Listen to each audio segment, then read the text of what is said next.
6 minutes and 10 seconds. That is all it took. 6 minutes and 10 seconds inside T-Mobile Arena in Las Vegas on a Saturday night, and Mitch Marner rewrote the record books in a way nobody had managed for nearly 7 decades. A record held by one of the greatest players who ever laced up a pair of skates. A record that had survived through the entire television era of hockey, through dynasties, through legends, through generations of players who came and went without ever touching it. Gone. In 6 minutes and 10 seconds. Here is exactly what happened, why it matters, and why this night will be talked about as long as hockey is played. The 2026 Stanley Cup Final between the Vegas Golden Knights and the Carolina Hurricanes was already a heavyweight series before Game 3. Each of the first 2 games had been decided by a single goal. The Hurricanes won Game 2 in overtime on a stunning third-period comeback. The series was tied 1 game apiece heading into Vegas. The crowd at T-Mobile Arena was electric. Every seat in the building had a gold rally towel printed with Mitch Marner's face on it. The first period was scoreless.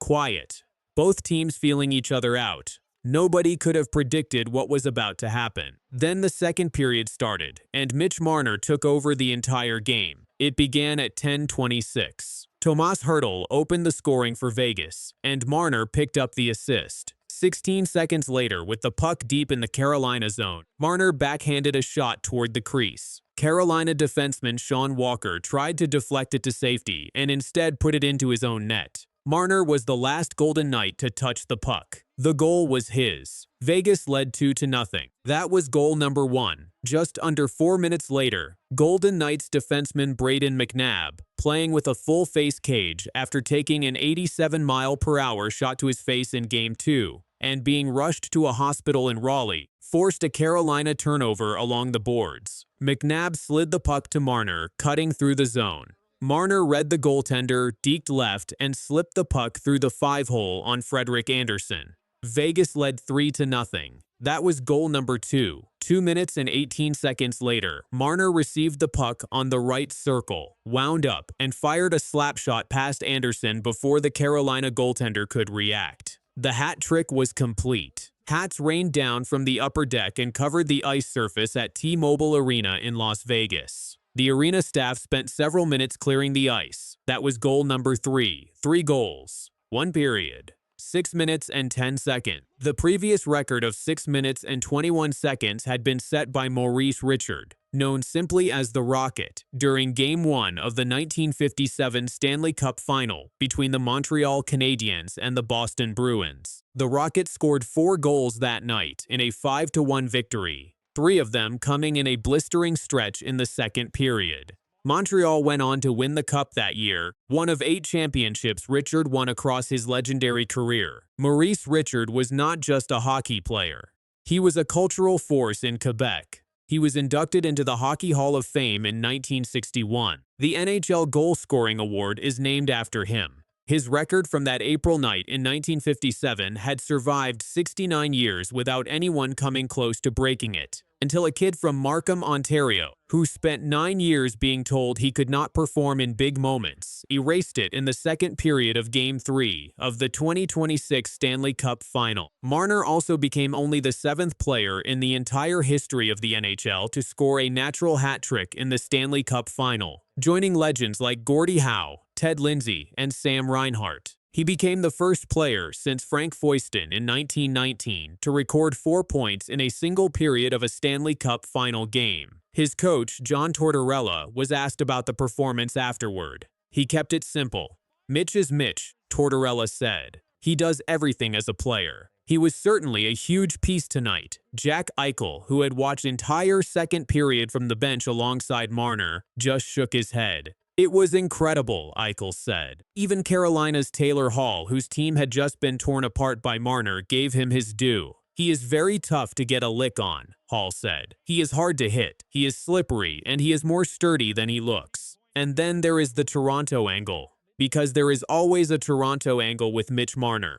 For 9 years, Marner played in a city that worshipped him in October and destroyed him in May. He racked up 741 points across his regular season career with the Maple Leafs. He posted a 23-game point streak that broke a franchise record set by Daryl Sittler. He scored 102 points in his final season in Toronto and was one of the most gifted playmakers in the entire league. But the playoffs were a different story, or at least that was the narrative. In 70 career playoff games with the Toronto Maple Leafs, Marner scored 13 goals. He led the team in playoff points multiple times, but in a city where anything short of the Stanley Cup is failure, good numbers were never going to be good enough. The word choker followed him everywhere.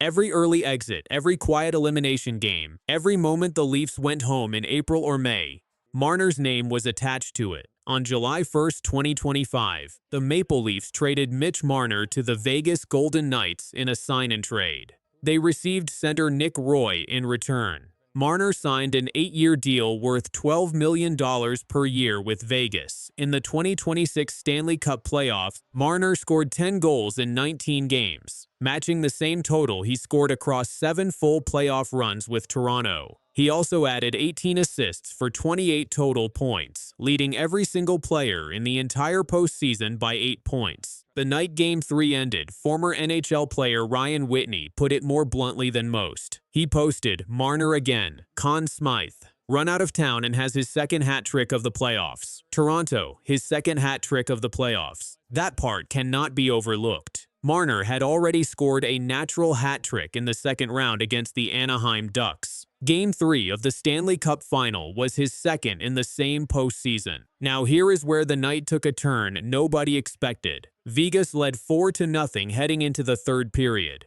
The Golden Knights had Marner. They had the momentum. They had the crowd. They looked completely in control of the series. And then Carolina scored 3 goals in 39 seconds. Jordan Martinook, Taylor Hall, and Jordan struck in a blistering rush that became the fastest 3-goal burst by any team in Stanley Cup final history, breaking a record set by the 1954 Montreal Canadiens. With less than 2 minutes left in regulation, Andrei Svechnikov tied the game at 4-4. Vegas had blown a 4-goal lead in the Stanley Cup final. Neither team scored in the first overtime. Then, 5 minutes and 38 seconds into the second overtime, Golden Knights defenseman Shea Theodore fired a shot that banked off the end boards, deflected off Carolina's backup goaltender Brandon Bussy's skate, and trickled into the net. Vegas won 5-4. Golden Knights lead the series 2-1. One night produced 2 all-time records. Marner's 6 minutes and 10 seconds on one end, Carolina's 39-second burst on the other, a double overtime finish, a crowd that did not sit down for nearly 3 hours. Entering Game 4 tonight, Marner is the overwhelming Conn Smythe Trophy favorite at -210 odds at FanDuel.